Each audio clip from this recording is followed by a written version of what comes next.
What's going on, guys? It's Caleb, and today I have a Regal Red R35 GTR that is in for a detail. For those who may not know this paint color, I mean, I didn't know it either until me and the owner talked about it, but this paint color in particular is actually a pretty rare one from Nissan. And the reason for that is with other cars, you know, you have pearl and whatnot inside the coating, all these little shimmeries, and make it really nice and sparkly. This one in particular is different though. The little sparkly pearlescent look actually comes from gold flakes. And I can't think of another car that has done that. I'm a big nerd when it comes into car history, specifications, little special things here and there, rarity, paint colors. I love that sort of stuff, and hearing that from the owner whenever I was doing this thing was just right up my alley. So if you couldn't tell already, I'm extremely excited for this detail.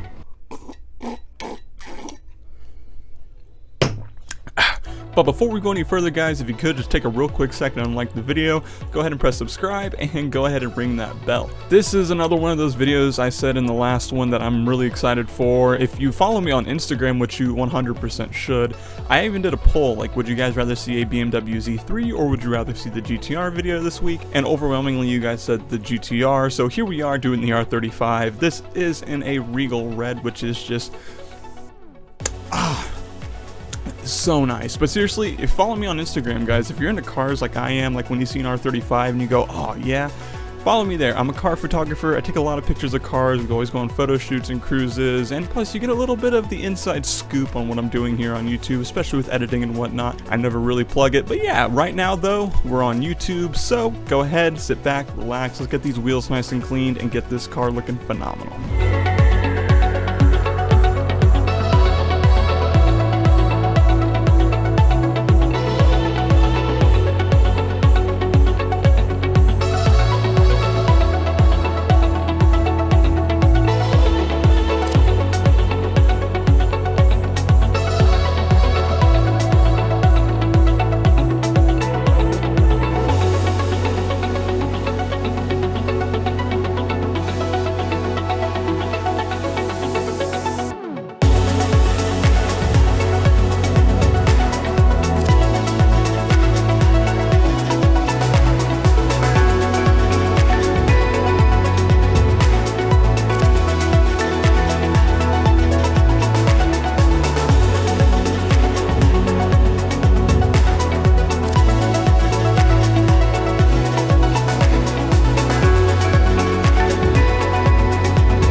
Now before we move any further with rinsing off the vehicle from the foam cannon part, what we're going to do is head to the back end of the GTR and give some attention to these exhaust tips. Now with a car like this that is fast, most definitely running some high ethanol content, there is no doubt that there are some carbon deposits on these tips, and what we're aiming at doing is taking some brake buster with my wheel brush and really digging into these things to make sure they get nice and clean. It always helps as well whenever you're doing really nice exhaust tips such as this, or just, exhaust tips in general, to have a brush that has some really soft bristles, but not soft enough to where it takes away from the cleaning power. And this wheel brush in particular actually does a great job at cleaning. It also has some really nice soft bristles that aren't going to leave any blemishes on the tips themselves, so I think we're pretty much good to go and give it a nice thorough rinsing afterwards and move on to hand washing.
Now, if you haven't already gone to the comment section and made a comment about it, yes, there is no front bumper currently on the vehicle, and there was a few things I had to kind of do before we continued with detailing it, so that way I could accommodate for that. So first things first, with the GTR, the air intakes are right there in the front, the filters right there up in the front, and what we have to do with those is take plastic grocery bags and cover those just to make sure no water gets inside of it, because you definitely don't want to turn the vehicle on once you're done and it just sucking water and you got a big problem. And then the second thing we had to do was right where the windshield wipers are, that little trim piece right below it that blocks water from going into the engine bay. We had to go ahead and put plastic bags like right there. I think the ECU's right there, I'm not really sure. There was a bunch of wires, but on top of that bag right there with all the wires are, we went ahead and put some microfiber towels, so that way little bits of water, mostly just foam though, really gets soaked into the towel and it wouldn't just go right through onto all the engine components. So with all of that being done, the car being dried off now, the bumper is off to the side, so what we're going to do is focus on this to get this just as clean as the rest of the exterior, and then focus on reviving the ceramic coating by putting some Reload on it.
CarPro Reload is the product we are using to spray on the exterior of this vehicle and revitalize the ceramic coating that is currently on it. For those who don't know, CarPro is pretty much the, idol of the ceramic industry. They really got it figured out. I mean, you have Geon and Optimum and stuff that also have it figured out, but really CarPro is kind of what I stick with whenever it comes to revitalizing a ceramic coating, and CarPro Reload's got to be one of the best products to do that specific job.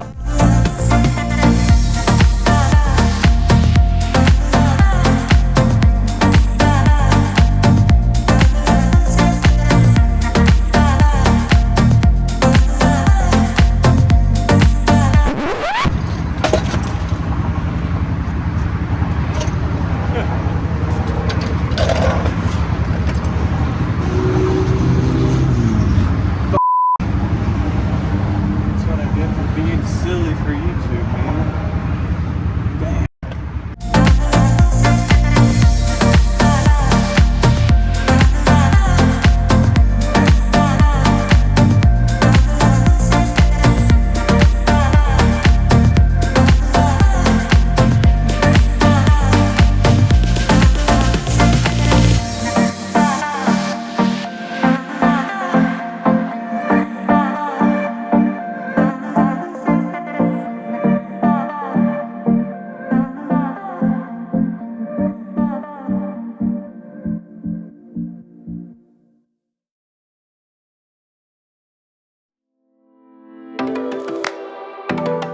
After letting the CarPro Reload set in for a bit, I don't know if you guys saw this coming, but I am going to put a layer of Beadmaker on it from P&S, and this is just the topper of all toppers, pretty much. I mean, you can tell already just looking at the paint that the CarPro Reload really just, oh my gosh, the paint. Is that a way? Oh my gosh, like in past tense, the paint. It looks amazing. I mean, it really does. Ceramic just gives off a specific vibe that you don't get from anywhere else, and then topping that with Beadmaker just makes the gloss and hydrophobic properties just unfathomably gorgeous.